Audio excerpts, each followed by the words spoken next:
Hi hello నమస్తే welcome to 100 TV. ఈ రోజు మన స్టూడియోలో బహుముఖ ప్రజ్ఞాశాలి సాయి కర్ణం గారు మనతో కూర్చున్నారు. అమ్మ నమస్తే అమ్మా. నమస్తే. ప్రెజెంట్ కోల్కతాలో జరుగుతున్నటువంటి అభయ విషయం చాలా పెద్ద ఉదాంతం అనే చెప్పుకోవాలి. ఎందుకంటే సభ్య సమాజం యాక్సెప్ట్ చెయ్యనిది, అసలు ఊహించలేనటువంటి సిచ్యువేషన్. అయితే అక్కడ ఉన్నటువంటి గవర్నమెంట్ ఎందుకు డాక్టర్ల అసోసియేషన్ దగ్గర నుంచి గానీ ఆ డాక్టర్లు గానీ అల్టిమేటమ్స్ మీద అల్టిమేటమ్స్ రిలీజ్ చేస్తూనే ఉన్నారు. చర్చలకు రావాలి, మాట్లాడాలి అని. అంటే ఇది గవర్నమెంట్ జాప్యమా లేకపోతే చిన్నవాళ్ళు కదా అని చెప్పి ఇట్లా ఎలా చూడాలి అసలు ఆ విషయాన్ని? ఇక్కడ నెల రోజులు దాటిపోయిందండి ఈ దుర్ఘటన జరిగి. కోల్కతాలో మొత్తము యావత్ ప్రజానీకము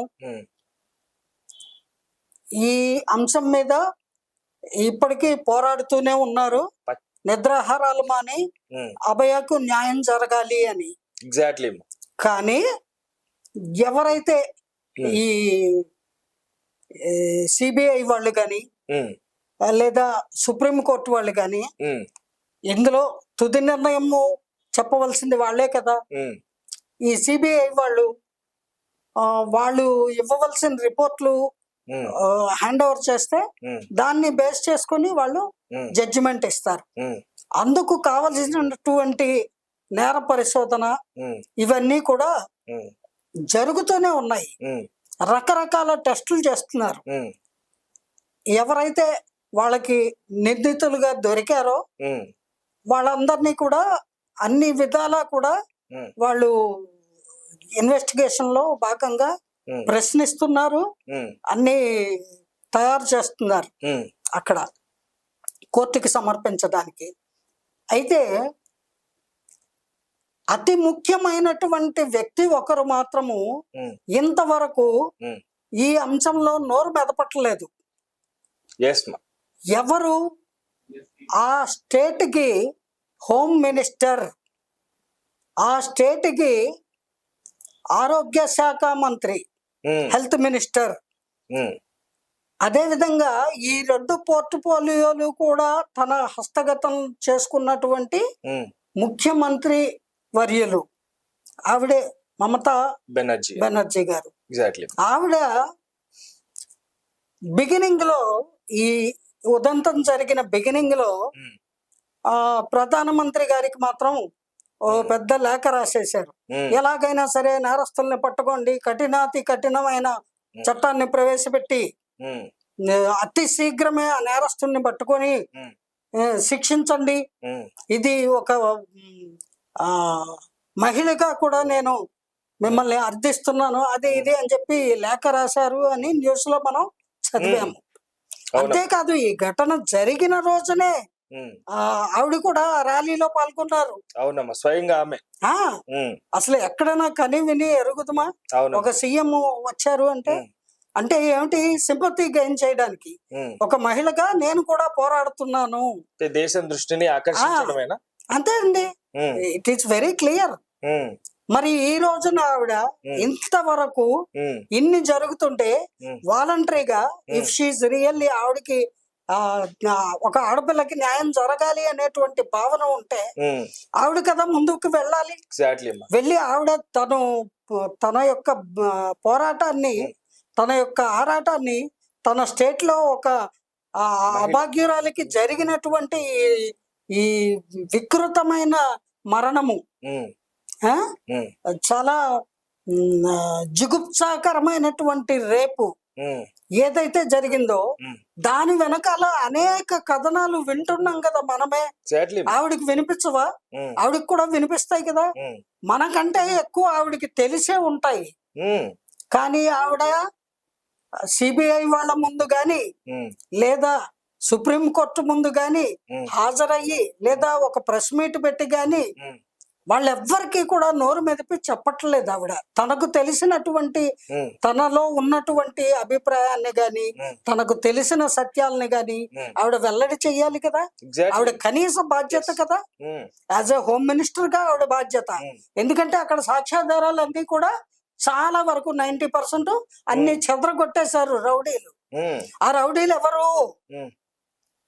ఈ ఘోష్కి సంబంధించిన వాళ్ళు, రాయికి సంబంధించిన వాళ్ళు, ఇంకెవరో వ్యాపారవేత్తలు, ఆ నేరానికి సంబంధం ఉన్న వాళ్ళు, వాళ్ళకి సంబంధించిన వాళ్ళు అని కహానీలు చెప్తున్నారు. ఎవరికి? ప్రపంచ ప్రజలకి చెవుల్లో తామర పూలు పెడుతున్నారా? No, never. ఎవరు వినరు, నమ్మరు. ఖచ్చితంగా ఆ ప్రభుత్వానికి సంబంధించినటువంటి ఆ రాజకీయ పార్టీకి సంబంధించినటువంటి కార్యకర్తల్లో కొంతమంది రౌడీలు, గుండాలు ఉంటారు కదా, వాళ్ళే చేశారు. వాళ్ళని గుర్తించారు, వాళ్ళు పలానా వాళ్ళు అని. కానీ ఎంతమందిని పట్టుకుంటారు పోలీసు వాళ్ళు? ఎందుకంటే ఆ స్టేట్ లో పోలీసు వాళ్ళు కూడా అటువంటి దుర్మార్గులే. గవర్నమెంట్ చెప్పినట్టు ఆడారు. ఖచ్చితంగా అభయకి న్యాయం జరుగుతుంది అని ఆశించడానికి ఇక్కడ ఆస్కారం కనపట్టలేదు నాకు. ఎందుకంటే అతి ముఖ్యమైన ఒక వ్యక్తి, she's not attending, she's not opening our mouth regarding this matter. ఆవిడ కదా మాట్లాడాలి. ఆ ప్రిన్సిపాల్ కి వెంటనే వేరే మెడికల్ కాలేజీలోనో, మెడికల్ హాస్పిటల్లోనో, ఇంకో చోట ఆర్డర్స్ ఎలా ఇష్యూ చేశారు? గవర్నమెంట్ ఎలా ఇచ్చింది? యాజ్ ఏ హోమ్ మినిస్టర్ గా ఆవిడ పర్మిషన్ లేకుండా, ఆవిడకి తెలియకుండా ఇస్తారా? మరి ఆ ఘోష్కి ఇచ్చారు కదా, ఎలా ఇచ్చారు, ఎందుకు ఇచ్చారు, ఇవన్నీ అడగాలి కదా. సిబిఐ వాళ్ళు అడగడానికి ఈవిడ అవకాశం ఇవ్వాలి కదా. అలాగే కోర్టు వాళ్ళు అడగడానికి ఈవిడ అవకాశం ఇవ్వాలి కదా. అసలు వాళ్ళు అడగకుండా ఆవిడే చెప్పాలి కదా, ఆవిడ ధర్మము కదా. మరి చెప్పారా? వచ్చారా? రాలేదు. అది కూడా ఒక మహిళ. మరి ఇటువంటి పరిస్థితుల్లో అభయకి పూర్తిగా న్యాయం జరుగుతుంది అని దేశ ప్రజలు కాదు, ప్రపంచం యావత్తు ఎవరు కూడా ఎలా ఎక్స్పెక్ట్ చేయగలము? అంచేత ఆవిడ రావాలండి, ముందుకు రావాలి. ఆవిడకి తెలిసిన వాస్తవాలు ఒప్పుకోవాలి. ఆవిడ ఎందుకు రావట్లేదు అనేది $1000 క్వశ్చన్ అయిపోయింది ఇక్కడ. అంటే ఈ నేరస్తులకి కొమ్ము కాస్తున్నటువంటి ప్రభుత్వము అక్కడ ఉంది. ప్రభుత్వం యొక్క జోక్యము కూడా ఈ నేరాల వెనక కొద్దో గొప్ప ఉండి ఉండనిదే. ముందుకి రావట్లేదు అనుకోవడానికి ఆవిడే తావిస్తున్నారు. ఆవిడ వచ్చి నోరు విప్పి మాట్లాడితే నిజాలు తెలిసిపోతాయి కదా. ప్రభుత్వం జోక్యం లేనప్పుడు ఆవిడకి రావడానికి భయం ఏంటండి? She should come out, she should come forward. Why she is not attending, why she is not giving her opinion or her knowledge, what she knows, she must reveal. అటువంటి పరిస్థితిలో ఉంది ఇప్పుడు అభయ యొక్క కేసు. అటా ఇటా అనేది తేలకుండా డిలే అవడానికి కారణము, ప్రధాన కారణము ఇదే అని నా అభిప్రాయం. అంటే ఒక మహిళకి జరిగిన ఈ అన్యాయంలో ఇంకొక మహిళ ఇంకా అన్యాయం చేసేదానికి ముందుకెళ్తున్నారు. ఎందుకంటే ఇది ఒకటోసారి కాదు, 2 కాదు, 3 కాదు, 4 కాదు, ఇది 5వ సారి. అది కూడా అల్టిమేటం ఇచ్చారు. అంటే ఇది లాస్ట్ కాల్ కింద. ఆఖరికి ఆ ఘోష్ వైఫ్ నోరు విప్పి మాట్లాడింది, వాళ్ళ ఇంటి పని మనిషి కూడా నోరు విప్పి మాట్లాడింది. అలాగే ఘోష్ వల్ల బాధింపబడ్డ ఇతర దేశంలో ఎక్కడో, చైనాలోనో ఎక్కడో బాధింపబడిన ఒక మహిళా నర్సు, ఒక మేల్ నర్సో మహిళా నర్సో ఎవరో, వాళ్ళతోటే అతను అసభ్యంగా ప్రవర్తించి కోర్టు పాలయ్యాట. అక్కడ కేసు అయిందిట. అప్పుడు ఇలాగే ఏదో ఇన్ఫ్లుయెన్స్ చేసి బయటపడ్డాడు ఘోష్ గారు. మోస్ట్ వాంటెడ్ క్రిమినల్ వాడు. కిరాతకపు చర్యలు ఇంత అంతా అని వర్ణించడానికి వీలు లేనన్ని చేశాడు. ఆ మొత్తం రాకెట్ కి వెనకాల బలం ఎవరు? రాష్ట్ర ప్రభుత్వము. ఈ అంశము ఎక్కడ బట్టబయలవుతుందో, ఆ ప్రభుత్వం ఎక్కడ కూలిపోతుందో, వారి పదవులు ఎక్కడ ఊడిపోతాయో అనేటువంటి భయము. అలాగే జైళ్ల పాలవుతాము అనే భయం కూడా ఉంది. వీటిలో ఏ ఒక్కటి లేకపోయినా తక్షణమే ఇమ్మీడియట్ గా she should come forward, she should open our mouth. ఆ రోజు ధర్నా చేయడం కాదు, ఈ రోజు ముందుకు రావాలి.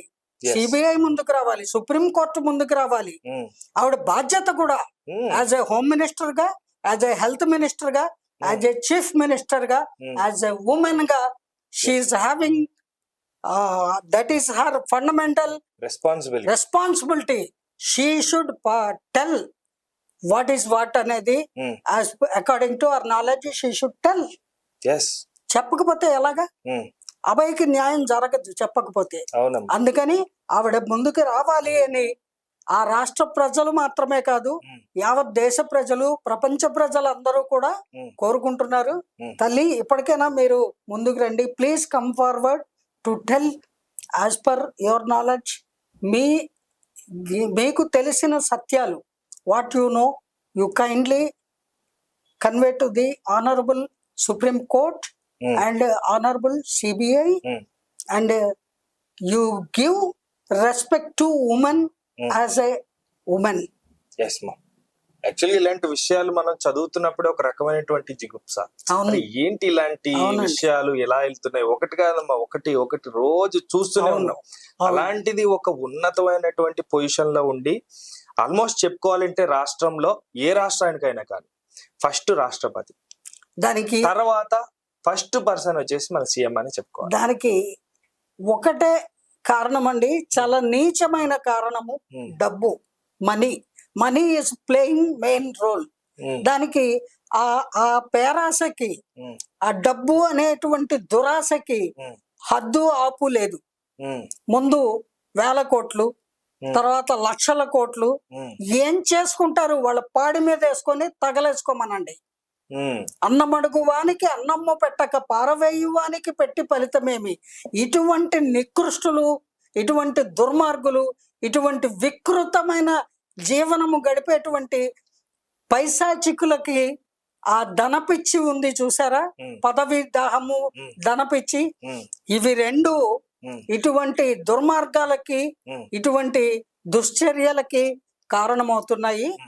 వాటిని విడిచిపెట్టి హ్యుమానిటీ గ్రౌండ్స్ తోటి జైలు శిక్ష పడినా సరే, పదవులు ఊడినా సరే, ఆస్తులు పోయినా సరే, ఒక మనిషిగా ఎప్పటికైనా they have to prove themselves we are human beings అని వాళ్ళు ప్రూవ్ చేసుకుంటే అప్పుడు తప్పనిసరిగా అభయ్కి న్యాయం జరుగుతుంది.